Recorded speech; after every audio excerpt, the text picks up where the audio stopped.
Loving God, I pray the meditations of my heart, the words of my mouth may inspire us this morning to be human beings, not human doings. Making this prayer through Christ our Lord. Amen. Please be seated, friends.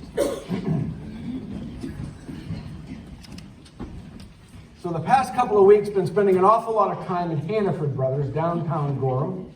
It seems like we ought to buy stock in that particular place because we go in on a regular basis. You know, might be $10 here or $30 there, but it adds up one day after another. We're hanging out in Hannaford. Maybe you have your own habits at Shaw's or whatever the case might be. But the last 2 weeks been an ongoing rush to get through there. So as I go this last week, I walked up, I had just a few items, and I placed them on the conveyor belt. They're running through the belt as normal. So I call the gentleman's name, who's the cashier, and say good morning. He said, how's it going? How busy is it? You guys busy this morning?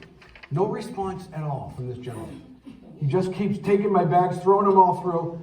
A nanosecond later, he says, I'm so sorry, I'm really distracted. I have so much to do to get from now to then.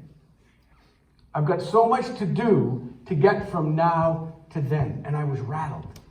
Now to then. I mean, has Christmas been replaced with a then? Has Christmas been replaced with an it? Has Christmas been replaced with a deadline? Something we got to get to on the other side. Something we have to work forward through as we work through our list of things to do to get through to the other side. It feels like that with this particular conversation. I'm so sorry, I'm distracted. I got so much to do to get from now to then. Maybe you'll find that your life has been the same way the last 3 weeks or month or so, trying to get ready for Christmas morning. Recognizing that the deadline awaits. It's right there. In fact, Maureen, my lovely wife, staying home this morning. We have family coming from Michigan because she has a long list of things to do. We're going to turn that off. She has a long list of things to do, so she's going to take care and make sure all these things get done. So not able to be at church this morning. Yes, I just threw my wife under.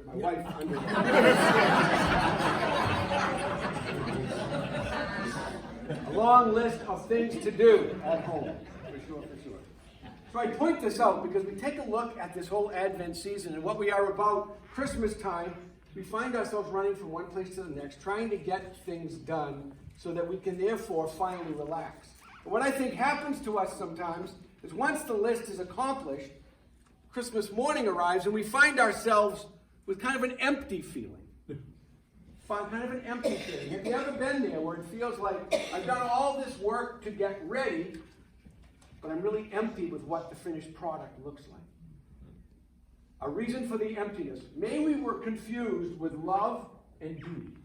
Did we get confused with love and duty, with love and obligation? Were we doing all the right things, making sure we're reaching out to family as best we can, but out of obligation, not out of love?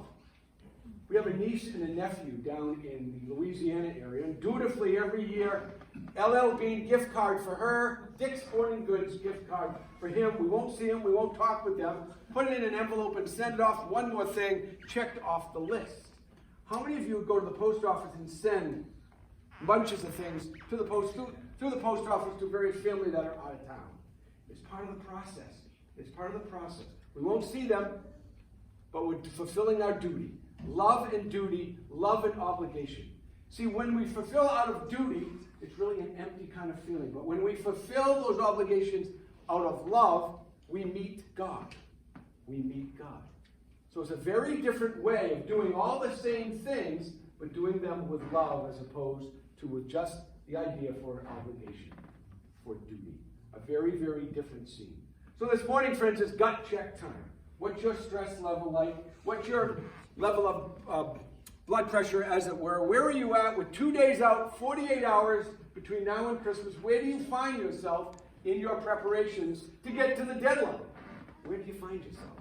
Are you right on streets? Are you okay? We're doing all right? We're hanging in, knowing we've got 48 hours. Still a lot to do, Kim. Yeah, still a lot to do, she's saying. Well, this morning I invite us to be human beings, not human doings. And I have a list from Greg Boyle, Jesuit priest. So I've been reading Barking to the Choir. He has developed a ministry in LA called Homeboy Ministries. And he works with the toughest gang members there and has developed his whole ministry of outreach to folks who are involved in gangs in that particular area. And he has a whole list it's a to-be list, not a to-do list. A to-be list, not a to-do list. Let's check it out. I want to be less eager to win the argument. I want to be reverent for the complexity of things. I want to be more tender so that folks feel less far away. I want to be that person who knows how to look underneath and know where the thorn is. I want to be standing with the demonized so that the demonizing stops. I want to be mystical so I can see people in their wholeness. I want to be that person who can cherish what terrifies me. I want to be aligned with the disposable so that the day will come when we stop throwing people away. I want to be welcoming for my own wound so I am never tempted to despise the wounded. I want to be one who knows deeply the God of love so I can fire all the other gods. I can fire all the other gods. I will make this available for the narthex table. Feel free to pick it up at any time. But it's a beautiful list that invites us to be rather than to do. So we're 48 hours out. Our lists along, the to-do lists along, I invite us to put them aside. Put them aside and try to be in the next 2 days as opposed to do.